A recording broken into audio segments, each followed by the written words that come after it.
This was, without a doubt, the most impactful professional experience and opportunity that I've had. But I wanted hard skills and experience that would allow me to speak authoritatively about the things that I wanted to do. The real wealth of the fellowship is the collegiality and the fellowship that we share during the fellowship and after the fellowship. A network that's much more than, who knows who, but really about people coming together to work for a common goal. This fellowship delivers, and if you are ready to receive, you're going to actually be very successful.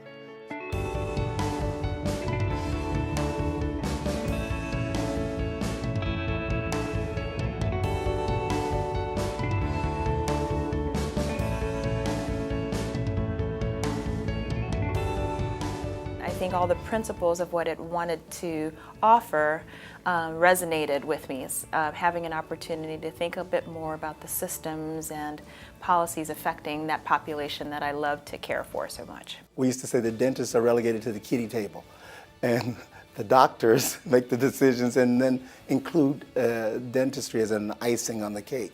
And so this was an opportunity, and I was looking for an opportunity to learn more about ways that dentistry could play a more viable role.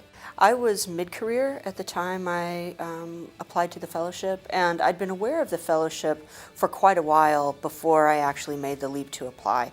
I was working for the Indian Health Service on the Navajo Reservation, and between my background before going into medicine and then the work I was doing on the reservation, it just seemed like the perfect fusion of my interests. I wanted an MPH that incorporated experiential advice, which you get in this fellowship, and also examples of what people can do when they are well educated and their scope is broad and they feel empowered. And I thought I could get all of that. And then frankly, I needed mentorship. And through Joan and the people to whom she introduces you, you get tons of mentorship. When I saw it and started to read the bios of the alums that had done the program before me, I thought, I don't think I should apply for this. I don't have anything like what these people have done, and I don't think I'm qualified to go for it. But that was my second year of residency. I had 1 year left, and I just basically said, I'm going to get myself to be someone that they would look at.